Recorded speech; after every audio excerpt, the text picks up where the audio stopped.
Hello, everybody. We're at the top of the hour. I want to be respectful of everyone's time. So we'll go ahead and start while people are coming in. My name is Sophie Ziegler. I am the events coordinator at Library Juice. I'm excited to welcome everybody to this celebration of the book, Educating with Empathy, a holistic framework for teaching the research process. I'm very, very excited about this. And I can't wait to turn it over to Dawn. But before I do, just a couple of things about Library Juice. We do have three main arms. We have Library Juice Academy, which is the online professional development work that we do. So for all of us in library and information studies and science ecosystem, from students to professionals, support staff, and all of us on that spectrum, we offer courses on professional development and all the things that we're curious about and or thought we could get away without taking a class on, only to realize that our job has shifted under us. You can learn more about that at libraryjuiceacademy.com. New courses are offered every month. We've got certificates and course bundles. I encourage you to take a look. There's a lot of great stuff there. We also have Library Juice Press, where we publish books and journals exploring the critical angles of LIS, again, writ large, all of this on the spectrum of library work. So we have an active publication calendar and a strong backlog. We are an imprint of Litwin Books, so take a look at all the things that we have, books and events and journals at litwinbooks.com. And finally, we have Library Juice Connections, which is what brings us all here today. This is our way of bringing folks together to explore questions around what it means to be information workers these days. So we hold book talks from authors from Library Juice Press, like what we're doing today. We also hold webinars from the teachers of Library Juice Academy, as well as a wide variety of one-off panels and webinars that aren't particularly related to either one of those other. If you're interested in discussing a topic for a webinar or panel, I hope you'll be in touch, and keep an eye out for calls for participation on those. We put them out quite often. We have a great new website for Library Juice Connections launching soon, but in the meantime, please keep an eye out for all of our event information through Library Juice Academy and Library Juice Press, social media, and websites. And now I'm happy to introduce our speaker today.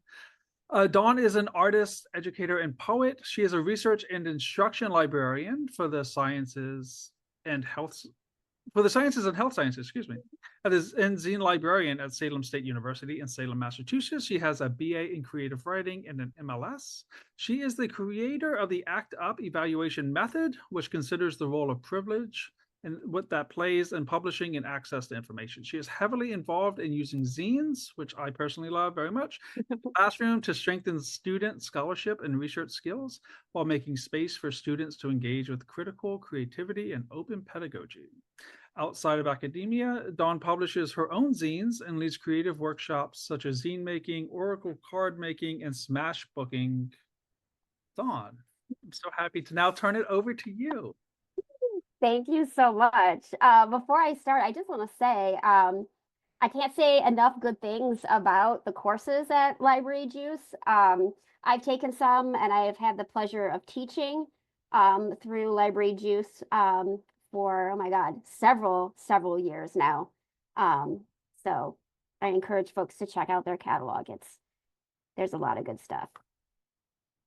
Okay, so I did like a little presentation just because I think there might be some things that people might want some visuals on, and also maybe you don't want to stare at me for the entire time. But before I do get into the slides, I just want to read a little bit from the book, in particular, what the book's about. So in case you all haven't read it yet, this will be like a nice introduction to where I was when I was writing the book. So what is this book about? This book is about teaching the whole creative student with elements not normally found inside the classroom. Educating with Empathy is a framework for teaching and instruction that incorporates storytelling, spirituality, critical creativity, and social justice. It's about shifting proximities of power to make space for the students in the room. Inside this book, you'll find woven throughout my story instruction ideas, community building techniques, and critical creativity activities to use in the classroom, wherever your classroom may be. You will get ideas on how you can use the Educating with Empathy framework to build out your own practice. Each chapter is broken up into 5 essential elements of life: earth, air, fire, water, and spirit. And after each element, I list what it provides for us and or draws out of us. One is not more important than the other, and for empathy to develop, these 5 elements must be present. Academia currently divides our spiritual selves from our teaching and learning activities because so many of our institutions are run like businesses instead of places of creativity and inquiry. To be clear, spirituality is not the same thing as religion. I am in no way advocating for bringing religion into the classroom, as I firmly stand by the separation of church and state. What I'm advocating for is allowing spirituality to take up space in our teaching. We are all spiritual beings. It is what connects us to the earth, to ourselves, and to each other. It's what allows for empathy, a way of truly seeing and connecting with other folks. We cannot be truly empathetic if we're not utilizing these necessary elements. There is spirit all around you. You don't need to believe in spirituality because it exists already without your belief. All I ask is that you read with an open mind and heart. And if you do this, I guarantee you will shift your perspective on teaching, creativity, expertise, and research. Some of the things I talk about might be unconventional or far out or nonsensical. Take what you can carry now and come back for the rest later. I'll be waiting. Empathy takes courage. I'm glad you're here. Okay, so that's just a little bit of an overview. So now I'm going to get into my slides here. Okay, so here we go. So I firmly believe that research is storytelling. And I also believe that research is creative storytelling. And so when I began my journey in writing this book, I knew that it had to start with my story.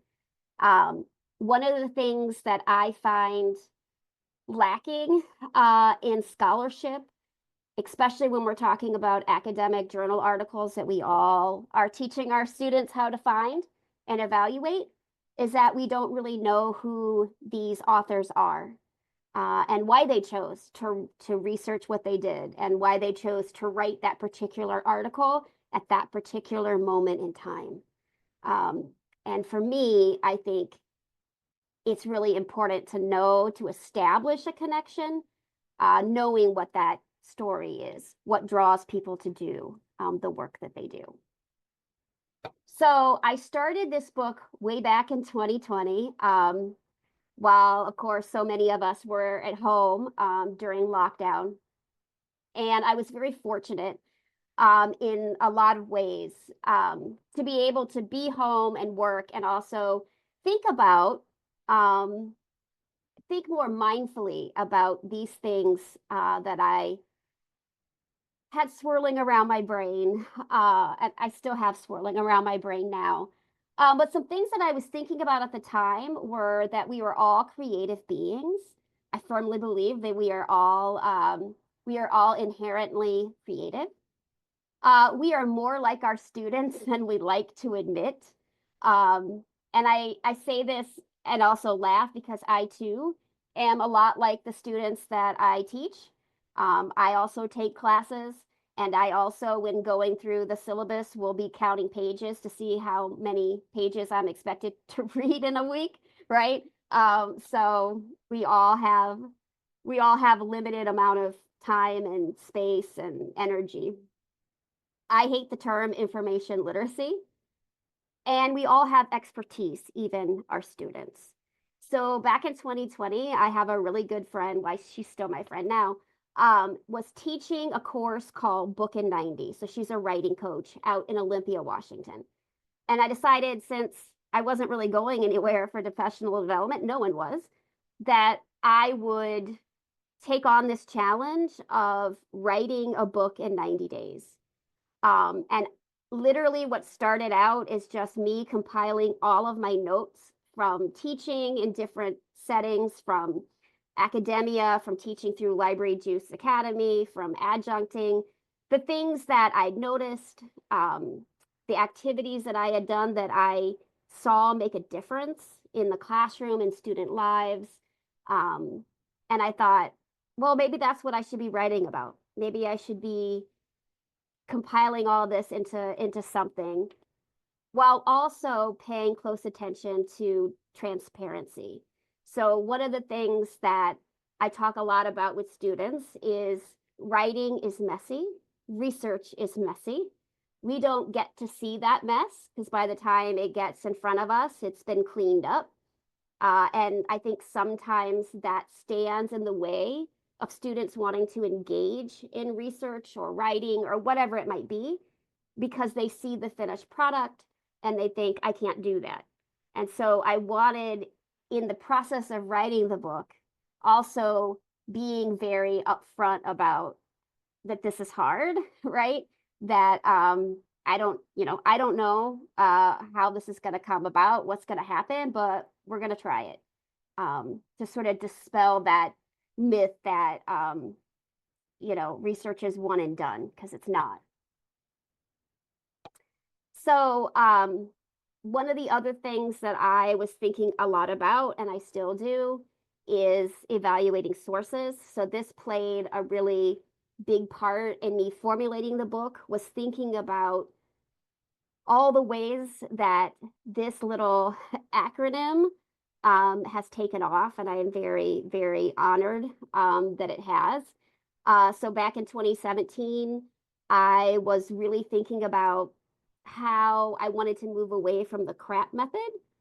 And I really wanted to focus around this idea of privilege, because we were starting to have conversations about why is it that when I search the databases, I'm finding, white dudes, publishing.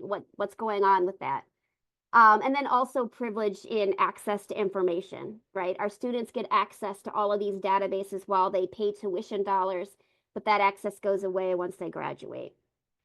So this was also framing the ideas that I was having around educating with empathy. So I see educating with empathy as a framework, and I see this as having like four pillars. So one is this idea that information exists on a spectrum. So I mentioned before that I hate the term information literacy.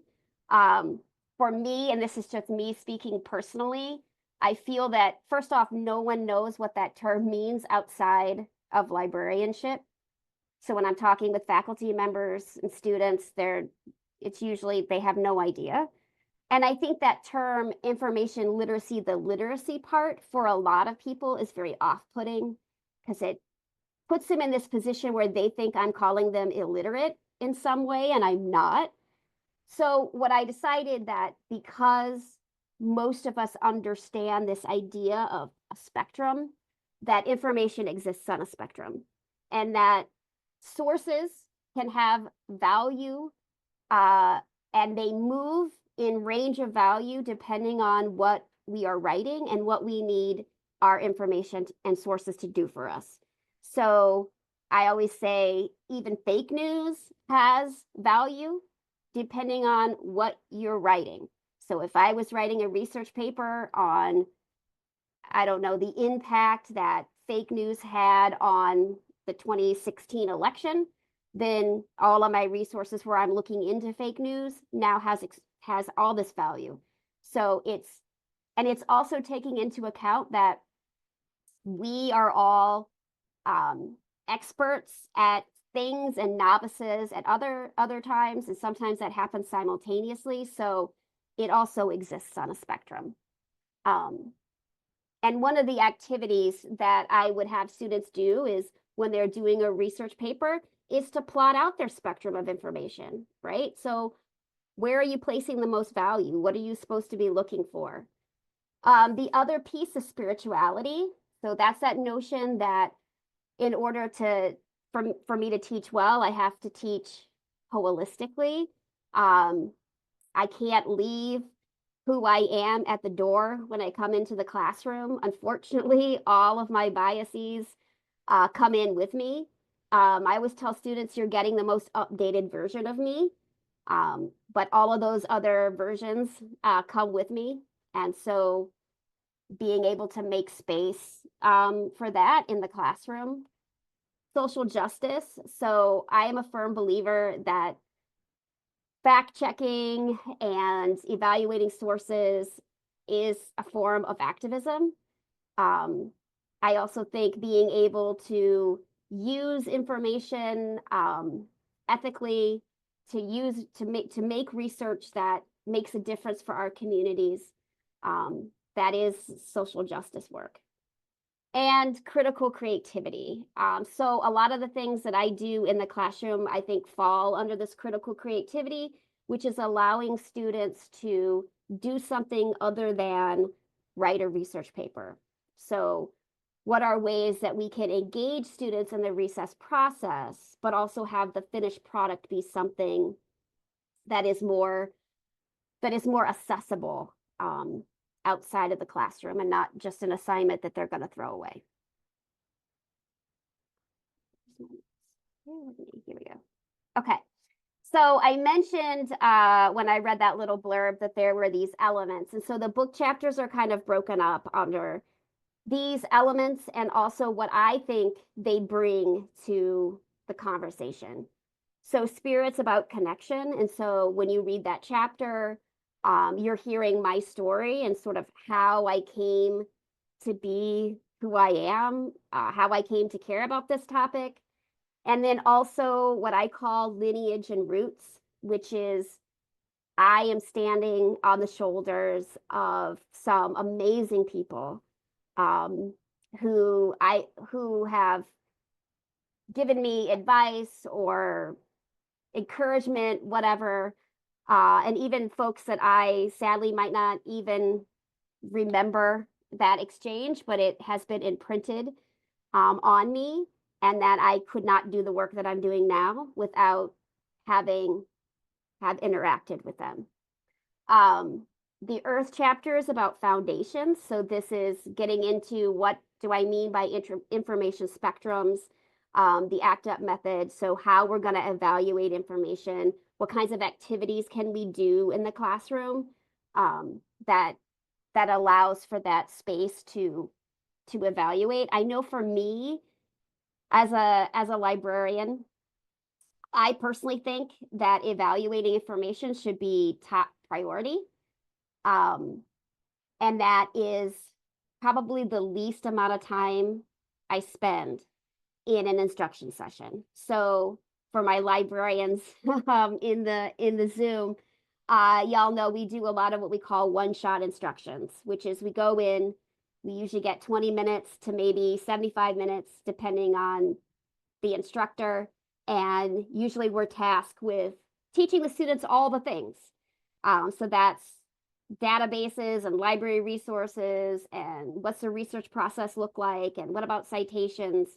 And sadly, by the time all that's done, I usually only get to say a sentence or two about evaluating information. But I think I would like to see more opportunities for us to go in and talk about evaluating, because I think it's more important now than ever. The AIR chapter is about strategies, so ways that we can cultivate communities of practice inside the classroom. How do we create an inclusive space? How do we create opportunities for students to bring their whole selves and want to engage or still engage with the classroom? So there are things like portrait drawings, which I personally love. So these are like 2-minute drawings that you can have everybody do at the beginning of the class period. If you're fortunate to teach your own class, this can be a fun way to take attendance. If I'm doing an instruction session, I'll have the students do a portrait and then we'll put them away to the very end of the class. And then as a wrap up, I'll have the students flip the portrait over and I'll have them write "I matter always" so that they have something, a nice reminder to take away from the class, and who knows when they might need that reminder. I go into what I call the research conversation, which is like kind of the bulk of what I do when I do instruction sessions. It's mainly a conversation with the students, um, having them tell me where they're at. How do you evaluate? How do you find information? What are you using? How do you know what you look at is good? What are your emotions? How do your emotions play when you are evaluating information? And I find that it's kind of twofold. It's one, I get to see where the students are at so that if I need to change something in the instruction I was going to give, I know it then. And it also gets students talking and getting to hear that they're they're doing a lot of the same things everybody else is doing. And there's the same struggles that their classmates are struggling with. So it's just like kind of an opportunity for them to impart their experiences. Um, I talk about an activity you can do called naming stories, which is getting students to talk about their names. This is a great icebreaker activity because everybody has a name, everybody has a story about their name, whether or not it's I hated my name and wish it was something else, to I was named after my mom's favorite, soap opera character, whatever. It's a great way to do an icebreaker and to help familiarize with people's names in the classroom because oftentimes we will remember somebody's name because of the story that they told around the name.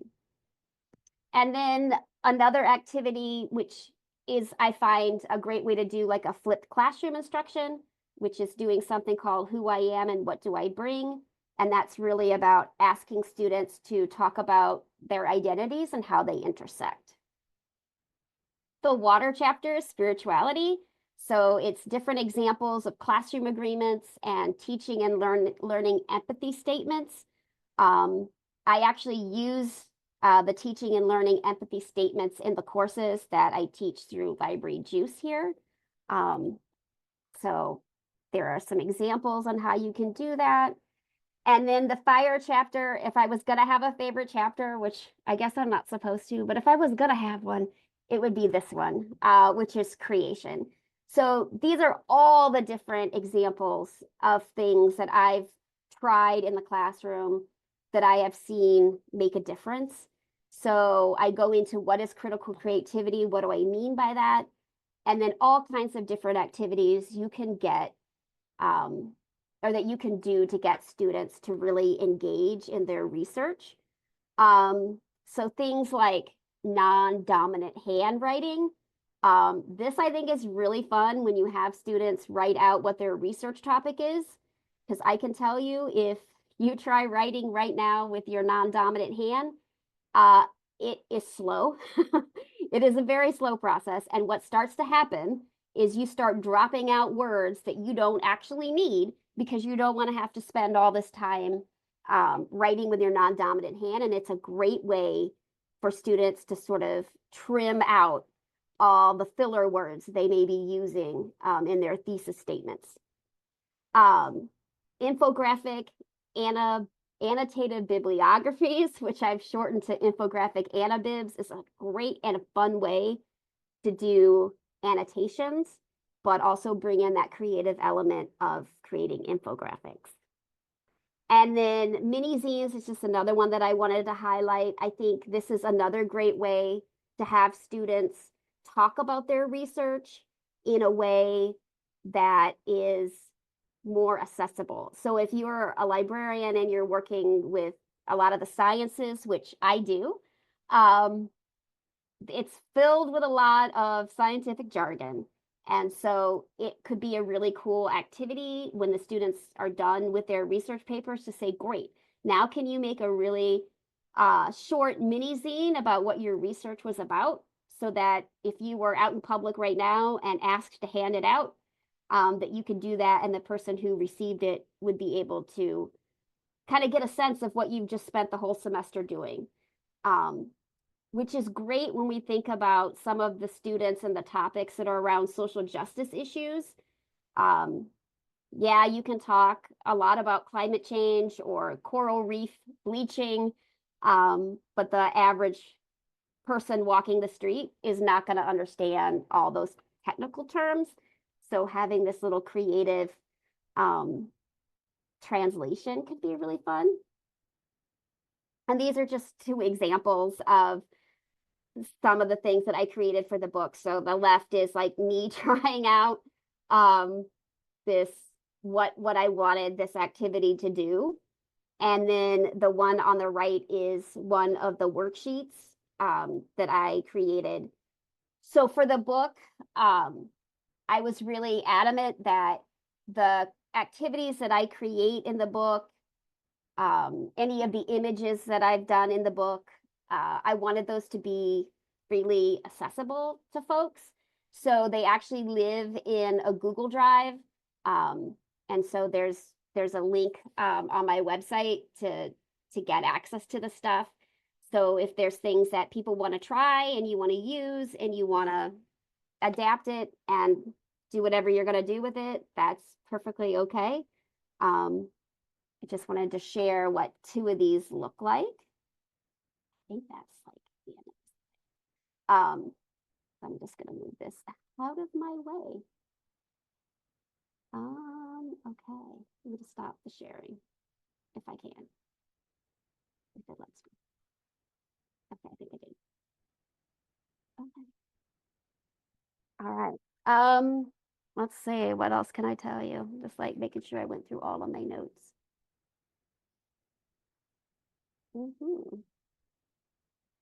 I guess the one thing I would tell you, I think that I wake up every single day trying trying to come up with new ways to get people to care about information and how we get information and what we do with it. And for the most part, the people that I am thinking about are my college students, because I think there is a lot of apathy when we go into the classroom. I know that I see it, and how to get them to want to do the research that you know they're going to be asked to do, and also get excited about it. I know that I like doing research. I think most of us do if we're in these professions. But I also have been a student that would have rather done anything else, like go to the dentist, than do a research paper. So part of it is getting them inspired to want to do the paper, but also making connections with my faculty and seeing what kind of inroads I can make so that maybe we can tweak things, still honoring the research component and the rigorousness of research, but making the process more creative, more engaging, more fun, so that it's more impactful and something that students will want to maybe do again, other than just like, oh God, I'm glad that's over with. And that's I think really the heart of this book is if I can come at it and be empathetic and remember what that's like, to be a student in a classroom, and to also recognize that everybody's coming into the classroom with different ideas, different opinions, different life experiences. It's a glimpse in time. Every time we come into the classroom, it's like a different little snapshot. We have no idea what's happened before people walk into the room. So people's mindset, their reactions, their lack of engagement might not have anything to do with us at all. It might be the 1 million other things that are happening in the world right now, that are impacting our daily lives.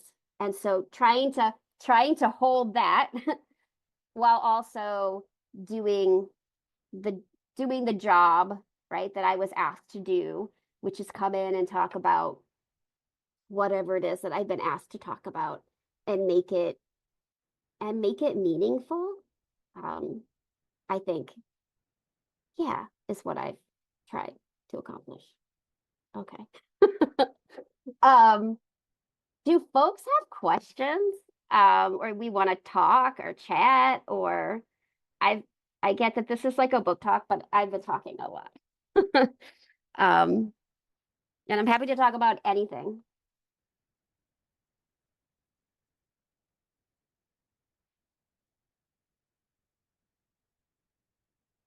Oh, I see a question here about yes. So, at Salem State, the zines that the students create, we give them the choice of whether or not they want to donate them to the collection. Um, I highly encourage them because it is truly the only peer-to-peer collection that we have in the university.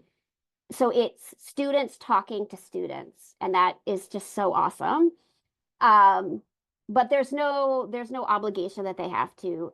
I will say most students will give us the original, which is the actual cut and paste glued thing that they've created. And then they are, I say, quote unquote, cataloged, because it's a DIY that I do. So they don't circulate for that reason at this moment. So anybody can use them inside the library. And then for those that also feel okay about it, we will digitize them, and then they become part of the institutional repository. And so that then anybody can see their zines, like literally across the world. So it's really cool.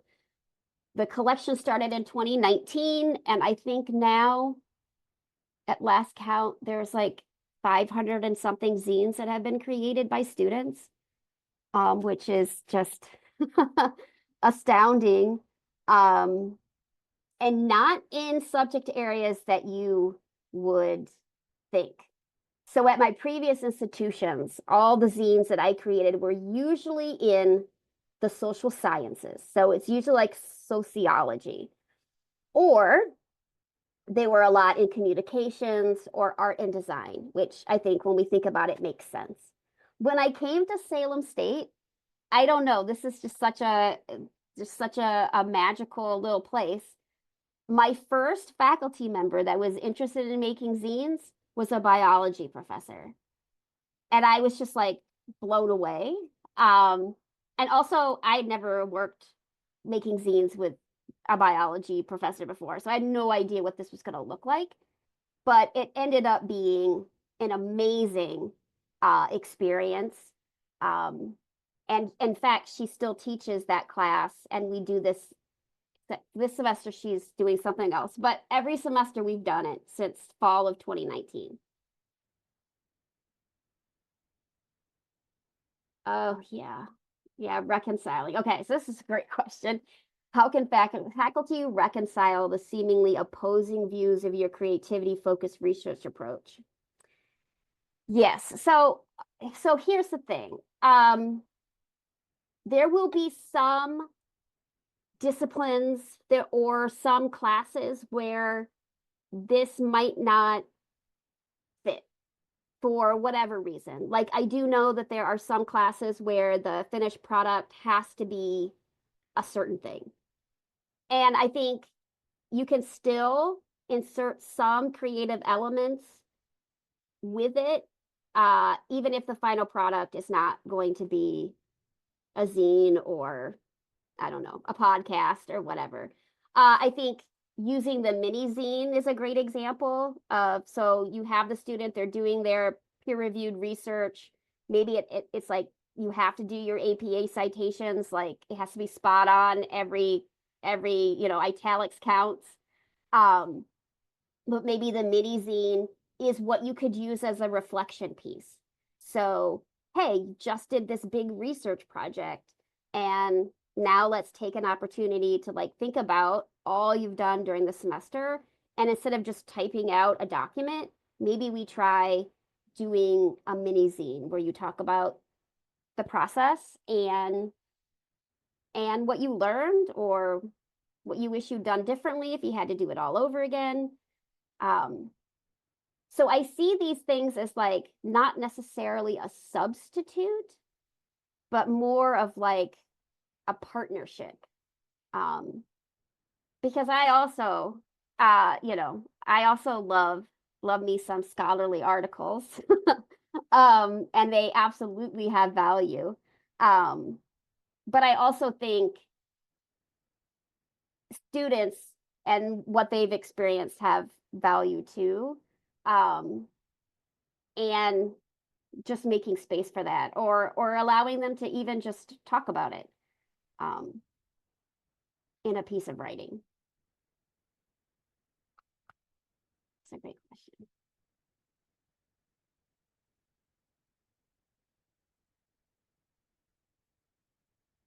Any other questions?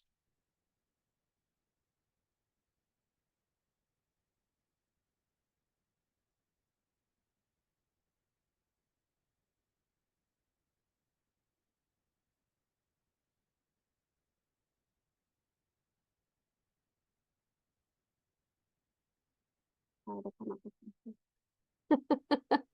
I feel like there's so much more to say about every topic. And I wonder, we'll give everyone just a couple more minutes, if you don't mind, Dawn, to Yeah, no, yeah. think about a question. And while we're doing that, I wonder, could you just say a little bit about how students interact with this, right? Because again, like as students, just like that previous question might indicate, they might not be hearing a lot of this from their other instruction sessions, for instance. So do they tend to be surprised by the direction that you take? Do you get a lot of any sort of pushback or a lot of excitement? If you could talk a little bit about that. So I think so. Actually, this is like a thing that I talk about in the classes that I do zines with. Um, there going to be two sets of students. There's going to be those that are like just really excited to do something different, and they've been waiting for it, and there are those that are kind of hesitant. Um, I will say this time and time again, this has proven to be true that the most hesitant student, or the student that has been adamant the whole time that they're not creative, will be the person that just creates something that you're not even going to be able to imagine. It happens every time. And I think really what that's speaking to is that the student just needed the space and or the encouragement or their permission to be creative or to take a different approach to research. Um, because for most students, unless they are engaged in some sort of art in their lives, and I mean this in any way, like whether they're cooking, they're dancing, they're singing, or they have a tiny human at home, or they work with tiny humans. For most students, the last time they can remember doing anything creative will be in elementary school.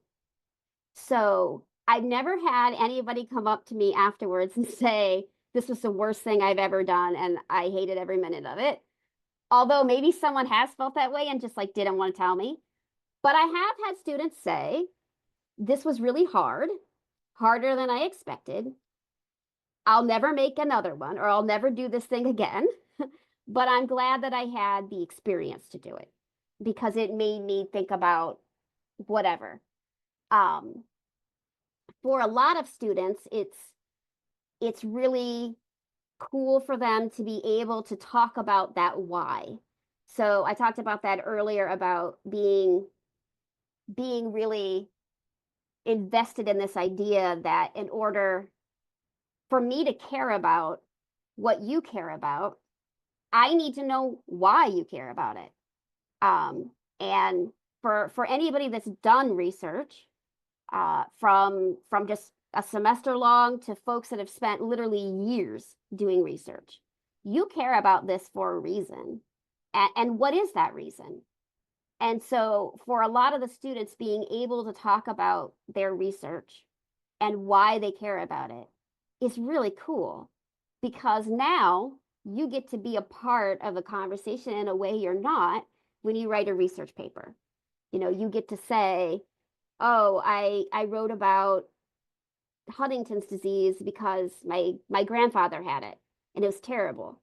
And I just want to be able to like do some research on it and kind of understand and see what treatments and stuff are happening right now. Or sometimes it's with, I don't know. I think for the most part, students are happy. I don't know the happy, I'm trying to think of like another word because that seems kind of I think that they're grateful for an opportunity to do something different. Um, and yeah, let's see. Oh no, no. How do you teach students to integrate their own storytelling and creativity? Yes. So if even if you're not going to be able to share this piece, so I also recognize that if the final product is a research paper, there really is not a lot of wiggle room that we can do in terms of like getting the student in there, because there is a specific way that research articles have to be written and have to sound. But that doesn't mean that the student can't do some reflection, some pre-work on why you care about this. Because there's nothing worse than being stuck with a research topic, either that someone's given you, or you just pick something because you couldn't think of anything else, and to spend the whole semester with it. It's terrible. It's like an annoying cousin that you can't get rid of. So being able to, from the very beginning, just think about like, where do your passions lie? What are you obsessed with? What pisses you off? Start there and think about where your research might go. And then think about why it matters to you, why it should matter to me. And I think that that's just a small way to get them into the process and seeing themselves in the process, instead of just like, oh, just assign this and then like go write the paper. Why? Yeah, I don't know. I want to know why. Because you could write about anything. I'm in a fiction writing class right now, and I'm thinking about these questions in my everyday life when I'm doing other things. And so the question is, why write this? Why today? Why today? So thinking about those things uh, might might spark some more curiosity, which is all we want them to be, right? Is curious. Be curious. Um, there's all kinds of like ways to find information and to interact with it. Um, but to be involved in a piece of research, even if it's just within a classroom that has impact on yourself or someone you care about or a community or whatever, that's where research becomes meaningful. And I think for in my own experience being an undergraduate, it was a lot of research papers that I was like, I don't even know why I'm doing this. And I can tell you right now, I don't remember any of them. So just giving a why. And then I would say too, for folks that are like hesitant to move away from the traditional sort of ways of scholarship, is to also ask maybe why. Why does it have to be a research paper? I know for me, when I am designing a class or starting to teach another section or whatever, I know part of it is that there's time and energy that goes into redesigning anything for your class. I get it. And so it's sometimes it's just like, we're to do this thing again because I don't have the bandwidth to like redesign an entire final project. But maybe it is asking why. Does it have to be? Does it have to be a research? Does it have to be a research paper? If it's not confined by protocol or whatever from the department or I don't know, accreditation or whatever, Maybe it doesn't have to be a research paper. Maybe it could be something else.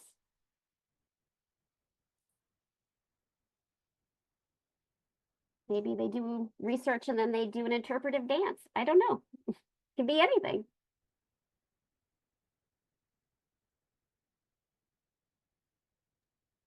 I, for one, love the interpretive dance idea.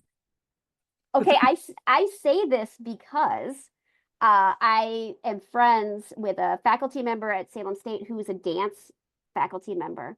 And we work together this semester, and that is what her students are doing. They're doing an interpretive dance around a piece of literature that they have found. And I just think this is like so outside my wheelhouse, but I'm just like, this is so cool. So the research is still there. It's just the way that you're presenting it is different and fun. I love that so much. Thank you so much for joining us today and talking about your book.